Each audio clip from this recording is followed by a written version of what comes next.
right, here we are, hour number 2 on a Buffalo Victory Monday. Chris Brown, Steve Tasker with you, and we welcome in my broadcast partner on the Bills radio network, former center Eric Wood, who's also the host of the Centered on Buffalo podcast. Eric's appearance is presented by Campbell's Chunky Soup. Big, craveable favorites collide in Chunky Soup's new Mac line, featuring flavors like Buffalo-style chicken mac, Chili Dog Mac, and Beefy Mac. Stock up for game day now at your local Wegmans. Chunky Soup that eats like a meal. All right, Eric, obviously the fans are excited about these encouraging signs we saw from the defense. It did not come without a price to pay as they lose Michael Hoyt to a torn Achilles. He's now out for the year. But 3 sacks, 15 quarterback hits, 4 pass breakups by Cole Bishop on the back end. The collective on defense was pretty impressive yesterday. It was. Coming out of the bye last week against Carolina, we talked about it last week on here about how they were using a ton of different personnel usage, and they did it massively against Carolina, and it showed itself again this week where you're putting guys in a position to succeed out there. And Max Harrison impresses again this week. It's his first interception, but being able to run stride for stride with Worthy down the field showed you why we took him in the first round of the draft. And you had individual efforts across the board that were excellent. On the back end, you mentioned Cole Bishop. I mean, that's the player that we hoped he could be in this Bills defense. 6'2", athletic, smart, physical. He showed it all yesterday. I loved him talking after the game about his pass breakup on third down where they put a guy in motion, try to get it to Worthy in the flat immediately, and he said, "I knew it. I saw it on film, so I just jumped it." And he said his teammates gave him some stuff on the sideline, said, "Dude, you gonna make a pick six?" He's like, I was just looking to break that one up. I think he might have got there a little quicker than he thought he could, but really impressed with the game that Cole Bishop had. And I've thought throughout this season, as he's gained experience, he seems to be gaining confidence. We talked about that early in the preseason, early in the season on here about how does he gain confidence? Well, you gain confidence by seeing yourself on film, continue to make plays, and we're seeing it throughout this season as he is blossoming into a really, really good safety back there. And so a great effort by him. And then the defensive front. Patrick Mahomes hit 15 times in the game, most in his entire career. That doesn't happen without good coverage on the back end as well, but 15 times he was hit. And then you have Patrick Mahomes with the worst completion percentage in a game of his entire career. That's a strong effort across the board. That doesn't get done with just the pass rush or just the coverage. It's the complementary football that Sean McDermott loves to talk about. Yeah, and it was really interesting because there was a lot of doubts with this defensive roster coming into the game. You got Cam Lewis is going to play some snaps. Jamarcus Ingram is going to play some snaps. Tre'Davious White, and as you said, Max Harrison are going to rotate in and out. Jordan Hancock's taking a bunch of snaps. It was a patchwork, right? And yet, the energy and the help they got from the front turned this into a defensive effort that was, well, at the very least, surprising. It was, because this Kansas City offense has been one of the hottest in football. Patrick Mahomes comes into the game as the favorite to win league MVP again, and here come the Chiefs. There's daunted offense, and Travis Kelce goes for 99 yards and a touchdown a week ago, so he's back too. How is anybody going to be able to stop this Kansas City offense now? And you saw some great efforts out there to be able to shut them down, and they made some plays against us. They made some plays down the field. There's 3 third and longs that they were able to convert. They had the 4th and 17 they were able to convert. They're going to make plays. That's a really good football team on the opposite side of the field. But overall throughout the game, the Bills defense consistently made more plays out there, and it was fun to watch, honestly. And this defense, you talked about losing Michael Hoyt and, the passion and the tenacity that he brought last week, and you could feel it out there on the field. You're seeing that from a lot of the guys out there. And I'll say this, Bosa had a great game yesterday, a sack and a half, bunch of hits on the quarterback, 10 pressures on the game, I believe. But to me, he's been close most of this year. Now you're getting better rush on the opposite side from Rousseau. You've got, some guys inside helping him out as well. Bosa's been close a ton this year, but the ball's been getting out of the quarterback's hands too easily at times. Well, when the coverage gets stickier on the back end, which we saw yesterday, now that pass rush is getting time to get home.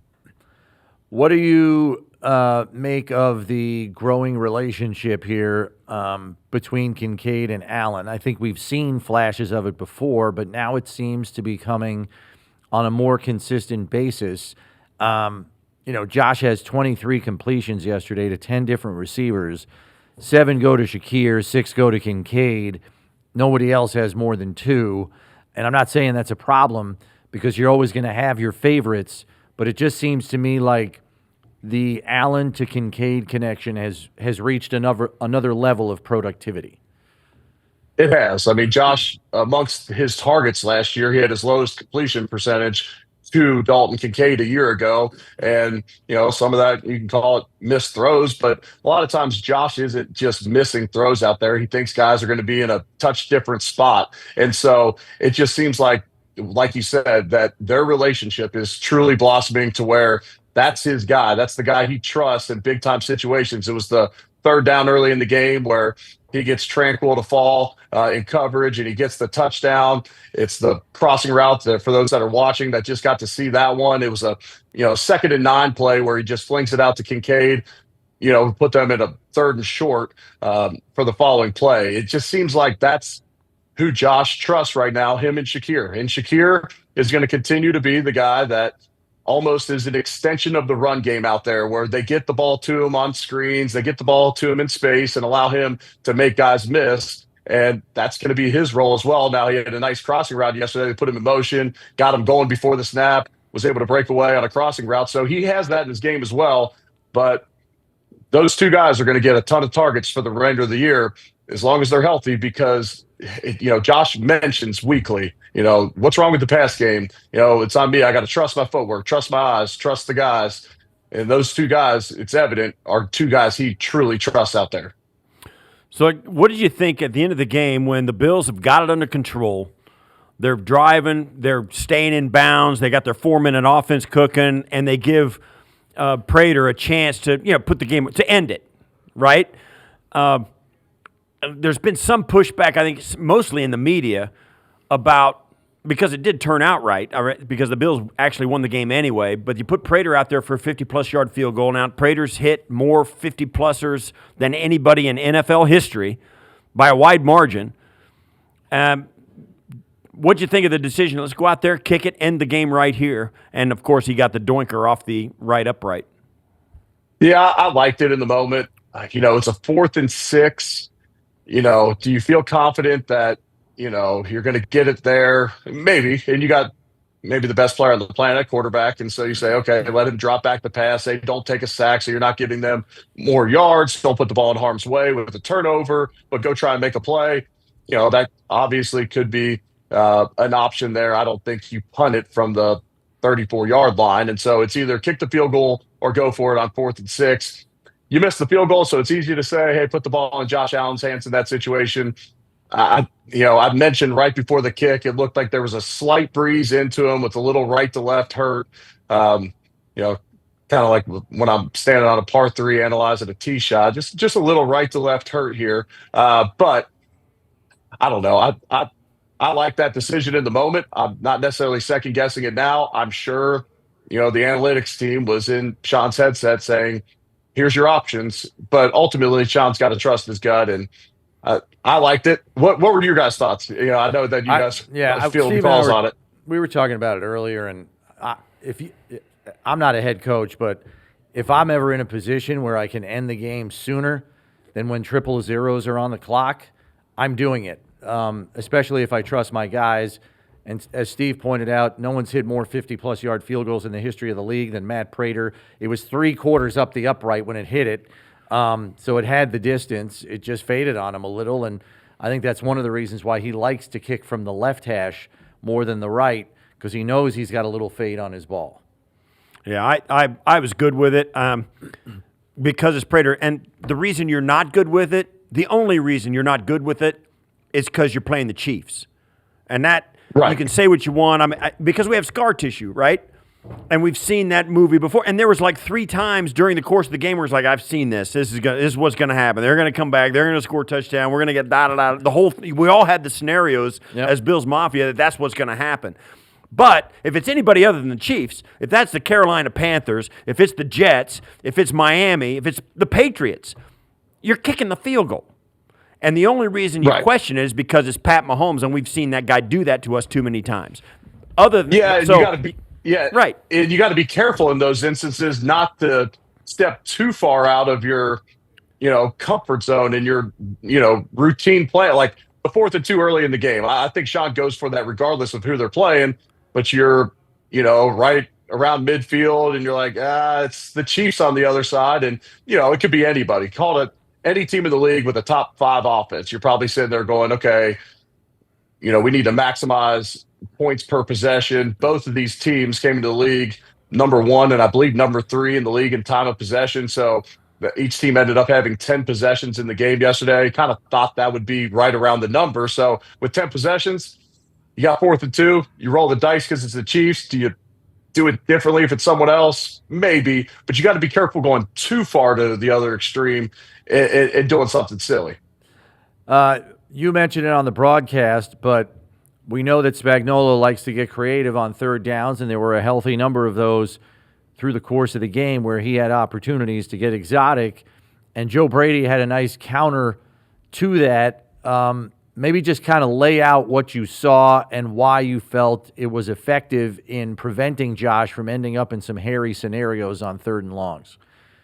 Yeah, so Steve Spagnuolo is tough on 3rd down. I mean, it's a lot of balanced looks to where it's hard to predict which side the pressure is coming from, and he'll roll the dice on you too and fire corners where you didn't expect it, and then the corner blitz. If you're in a condensed look, it'll be a corner blitz. If you're split out, if your receiver then goes out, that turns into a free safety blitz. So it's tough to predict where those guys are coming from. So they got to the screen game a bunch early on in that game to get the ball out of Josh's hands. It limits your hits that Josh could take, your chances of turnovers, and you had the one late in the game that goes for no gain, and you end up punting that situation. But you're able to hurt him on that to where you make the defensive coordinator then think, okay, well, if I have too many guys in the box and we're going to, give 6 guys at the line of scrimmage, you don't know who's coming.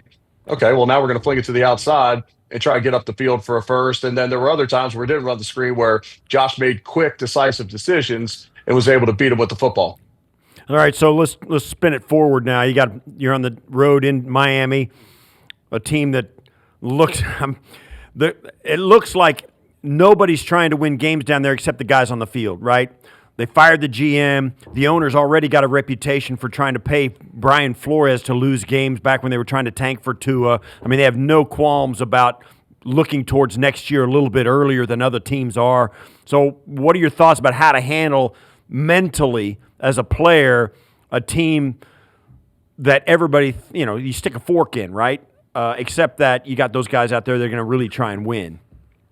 Yeah, and look, they're not eliminated from the playoffs at 2-7, but they got a tough climb to get back in this thing. But you said it, the guys on the field, the guys in the locker room, they're out there playing for their jobs. So it might be in Miami or it might be for another roster spot next year. As a player, you're not going to go out there and lay down. Now, there might be times where front offices are rooting for a better draft pick, but out there on the field, we're going to go out and fight to win the game. I've been in those situations before where you're eliminated from the playoffs at the end of the season.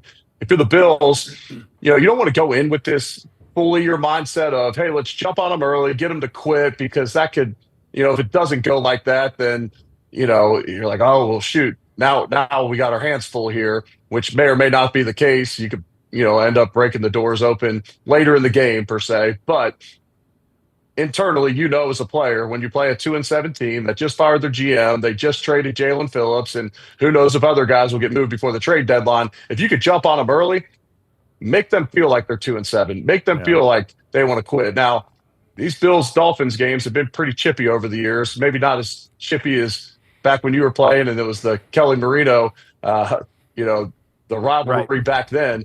But these guys get chippy up front. Christian Wilkins no longer there, so we won't have his antics out there. But, you go out there as a player in these situations, in the back of your mind, if we could jump on them early, we could potentially get them to quit. And then we sit just 24 hours away, Eric, from the trade deadline, and with another player lost to a season-ending injury, it's hard not for Bills fans to think, oh boy, do we have another position where we need to add? At the same time, Brandon Beane is dealing with significant hurdles with respect to cap room and would have to get supremely creative to pull something off. What are you anticipating in the next 24 hours from this team? Do you think they add, or do you think they stand pat and just kind of look to comb the free agent market? I would expect Brandon Beane to be active today, and I would expect him to try to make a move. I would anticipate that something happens. I won't be surprised if it doesn't, just because mainly the salary cap restrictions that we're under right now. But I would expect, whether it's help on the defensive line or potentially a receiver, for Brandon Beane to go try and make a move. Now, I'm sure him and his staff are ringing the phones. They're making the calls, and they stay active all the time, whether it's free agency, draft, throughout the season. Brandon Beane's never going to be just completely settled on a roster. He's looking to upgrade at all times throughout the season, throughout the offseason. So I would expect them to. You look at these injuries at defensive tackle. Hopefully Daquan Jones can get back here shortly, and whether you have to go out and get a free agent out there. When you look at Hoyt's role, and I think one of the best things he was doing was on third downs, kind of that stand up, walk around. Is he a 3 technique? Is he going to line up over the center? I like Dorian Williams to fill in for that right now. Now, is that your long-term answer? Is he Michael Hoyt up there? Not at this point, but can he develop and become that guy where he's helping call the line games up there? He's picking centers, he's picking guards, and freeing other guys up. I mentioned on the broadcast yesterday, late in the game, I believe it was another Bosa hit, but Javon Solomon, who was playing the Michael Hoyt role, went out and picked the tackle, which frees up Bosa. Bosa gets credit for the hit. He doesn't get the hit if Javon Solomon doesn't do his job perfectly on that play. And so guys are going to have to step up. Injuries happen every single season. It's just unfortunate when you get ravaged, in one position group, and I'm looping kind of the defensive line in all together here. All right, so what are your thoughts if it does not happen? And no moves made. Brandon can't find any takers, can't find anybody he wants to do. You're going to roll with the guys you got, and maybe they believe, because they know stuff we don't. TJ Sanders is on the cusp of coming back. They're going to get Daquan back. They're, all these guys are not gone forever. Ed's going to come back for the postseason, perhaps, all that stuff. What if they don't make a move? What are your thoughts on the next month and a half, with these guys in and out or coming back one at a time? Yeah, I'm not overly concerned. I think this is going to, whether they make a move at receiver or not, this is going to be, in my mind, a top 3 offense in the NFL. And you get Josh Palmer back, and hopefully you can keep him healthy throughout the season. And you like the personnel that you have on the offensive side of the football. And then defensively, kind of the creativity that we've seen these past couple of weeks when there's been injuries in the secondary and whatnot, you're going to likely have to get a little bit creative. And then you hope that your Rousseaus and your Bosas and your Epinesses, those guys can stay healthy. And then it's likely, a Dorian Williams, maybe it's Matt Milano more at the line of scrimmage on third downs, almost acting as a pass rushing defensive tackle. And then you got to develop those guys in those roles. But I would have very little panic. I will have very little panic if they don't go out and make a move. I know there's a lot of fans on social media, and I'm sure my Twitter would be lit up after this, but that's okay. I have faith in this group that they have. If there's a move to be made out there where you're not mortgaging the future, you're not giving up first rounders or whatnot.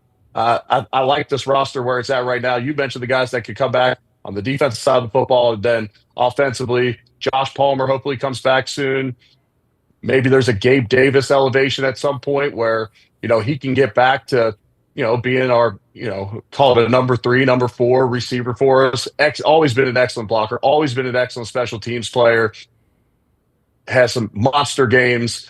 Who knows what he could be as well. And so it's not like they're sitting here with this roster right now saying, if anybody gets dinged up, we're screwed. I think we got some guys in the pipeline that could really potentially elevate this roster if need be. Eric, thanks as always for the time. We will catch up with you next week, and I'll see you down in Miami. Sounds good. You all have a great week.